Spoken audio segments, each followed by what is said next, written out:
Hello, BookTube. I'm doing the biggest book on my shelves, or the big book tag. I first saw this on Frumious Reads, and I'll leave a link down below. And I struggled a little bit. I read a lot of nonfiction, a lot of biographies, have lots and lots of books that could qualify for this. And without doing a page count on every book in my library, I decided to get a mix of books. But I also played around a little bit with what do you mean by the biggest books, and you'll see what I say, what I'm saying when I get to those books. But I'll start off here with one of the best biographies I've ever read, and it's Peter the Great: His Life and His World by Robert K. Massey. It's this thing. And it's not unusual for biographies to be big. The end papers. In this volume, I have a print from Wing Books out of New York. The original volume came out in 1980, and it measures in here at, let's see how many pages.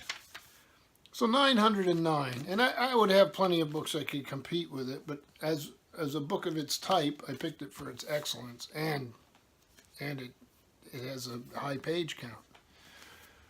And then I thought I'd do next another volume that I think qualifies, and this one is a travelogue by a very famous writer, and it's called Black Lamb and Gray Falcon by Rebecca West, and this is Viking Press. A Journey Through Yugoslavia, and this is a one-volume edition published in 1943, and it has it's about her journeys through Croatia, Dalmatia, Herzegovina, Bosnia, Serbia, Macedonia, Old Serbia, Montenegro. There's even a bibliographical note, which is be fun to follow. Plenty of really interesting photographs. Fascinating trip, and for me it was an education about a part of the world that I had great interest in. And here's end papers, which are very helpful. So if you include the index, this has 1,181 pages. And like I say, just a fascinating story, even after all these years. And then I went, because it's easy to do, so the first 5 books you're doing are books you've read. And then you're going to do 2 books you didn't read. That's how the tag works. So another one here would be Dickens. And this is by Peter Ackroyd, an Old Bailey hack that I enjoy, a man who can really write. It's a HarperCollins Publishers, and this came out in 1990. And it comes in at, let's see here, including the index, it comes in at 1,195 pages. And again, this is not unusual for a biography, or even a literary biography, or whatever. So I think that would qualify. So there's 3 of them I've read. Now the next one's going to be odd that I read it, but I have, because it has articles in it. And that book is big, not by page count, but by sheer physical size. It's as big as half my body. I don't know if that comes through on the video. This is a Rand McNally Atlas of the American Revolution, and it's edited by Kenneth Nebenzahl with a text by Don Higginbottom. Here's the end papers. So it's a big book, but it only comes in at 218 pages.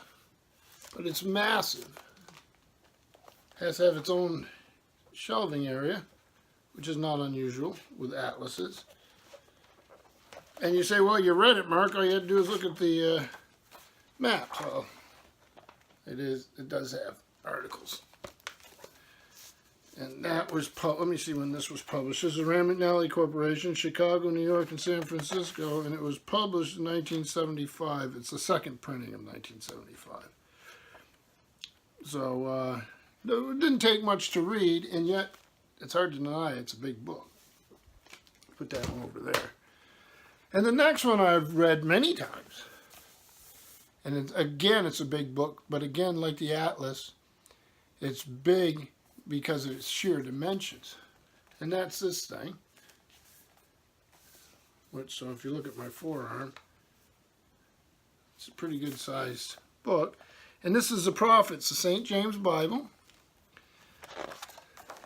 This is handwritten and illuminated by Donald Jackson. It came out in 2007, and it's from the Order of St. Benedict, Collegeville, Minnesota. St. John's Bible, published by the Liturgical Press. And it's, like I say, it's the Prophets. Here's a little Liturgical Press card I just found in it. And you see how it's calligraphy. Hopefully you can see that. With beautiful artwork.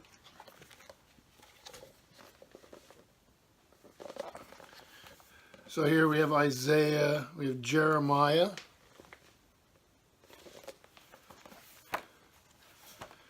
Ezekiel, Lamentations, Amos, Hosea, Daniel, Obadiah, Jonah. There we go. Look at this.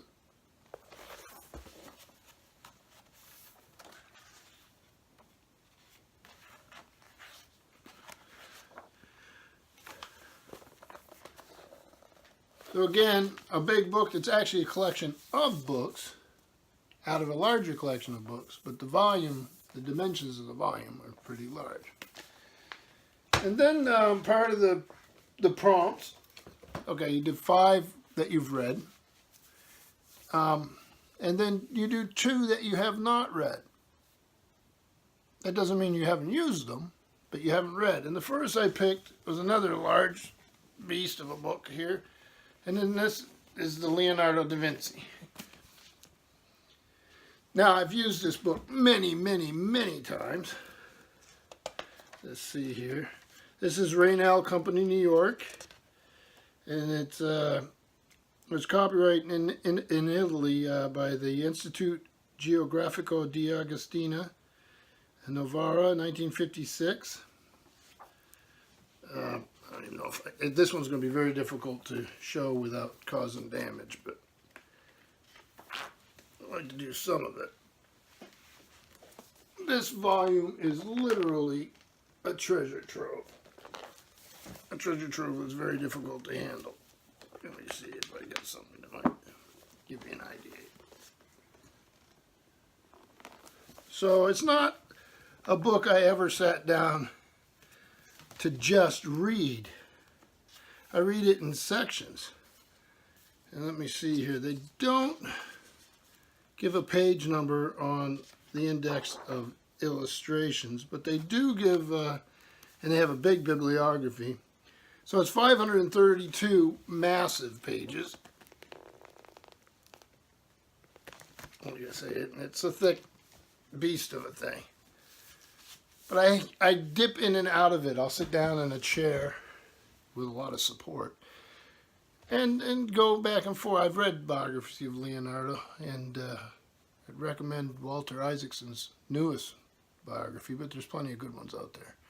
And a book like this supplements it. You can look at a whole book of illustrations. And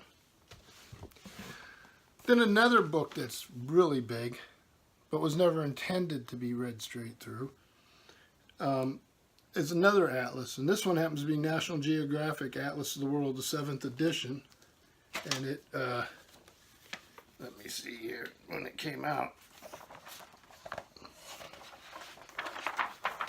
National Geo can be a little odd where they put their dates. A lot of times they put them in the back, and I should remember that, and I almost never do. Yeah, this is 1999.